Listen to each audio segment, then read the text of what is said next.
Sigachi factory ప్రమాదంలో మృతుల సంఖ్య 41కి చేరింది. ఆసుపత్రిలో చికిత్స పొందుతూ ఇవాళ మరొకరు ప్రాణాలు కోల్పోయారు. 30 మందికి పైగా గాయపడ్డారు. వారికి మెరుగైన చికిత్స అందుతోంది. ఇక మరోవైపు ఇంకా 10 మంది ఆచూకీ తెలియడం లేదు. 4 రోజులుగా రెస్క్యూ కంటిన్యూ చేస్తున్నారు సిబ్బంది.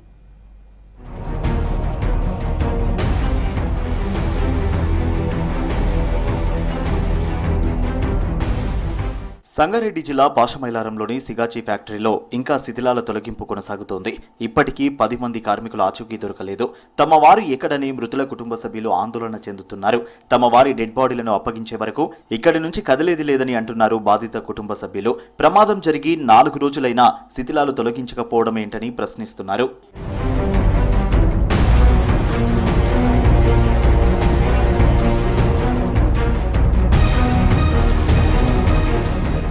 ఈ ప్రమాదంపై బుధవారం ప్రభుత్వం ఏర్పాటు చేసిన నిపుణుల కమిటీ సిగాచి పరిశ్రమలో 3.5 గంటల పాటు ఘటనా స్థలాన్ని క్షుణ్ణంగా పరిశీలించింది. ప్రమాద సమయంలో అసలు ఏం జరిగింది అనే దానిపై ఆరా తీసింది నిపుణుల బృందం. పేలుడు తర్వాత సేఫ్టీ వాల్వ్ పనిచేయలేదా అని నిపుణులు అనుమానం వ్యక్తం చేస్తున్నారు. అసలు పరిశ్రమలో తయారీకి తీసుకున్న అనుమతి ఏంటి, తయారు చేస్తున్నదేంటి అనే కోణంలో విచారణ చేస్తున్నారు. పరిశ్రమ ఏర్పాటు చేసిన 30 ఏళ్లలో ఇప్పటికీ ఎన్నిసార్లు మిషనరీ మార్చారో తెలుసుకుంటున్నారు నిపుణులు. చివరిగా పరిశ్రమలో సేఫ్టీ తనిఖీలు ఎప్పుడు చేశారు, అధికారుల నిర్లక్ష్యం ఏమైనా ఉందా అన్న కోణంలోనూ విచారణ చేస్తున్నారు.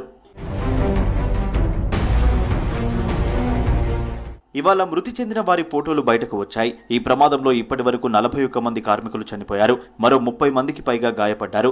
వారికి వివిధ హాస్పిటల్స్లో ప్రభుత్వ ఆధ్వర్యంలో మెరుగైన చికిత్స అందుతోంది. ప్రమాదం కారణంగా 3 నెలల వరకు ప్లాంట్లో కార్యకలాపాలు నిలిపివేస్తున్నట్లు ఇప్పటికే కంపెనీ యాజమాన్యం ప్రకటించింది.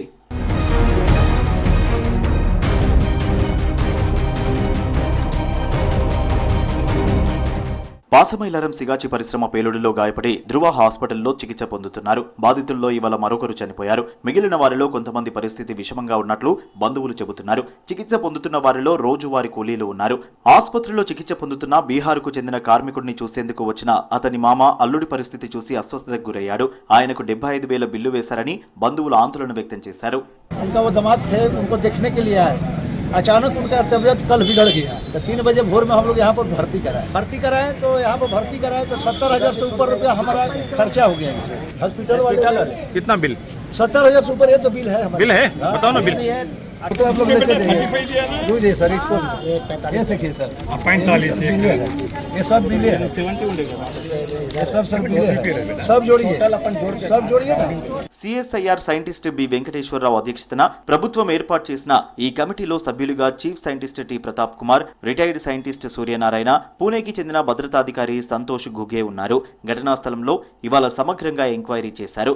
నెల రోజుల్లో రిపోర్ట్ ఇవ్వనుంది నిపుణుల కమిటీ.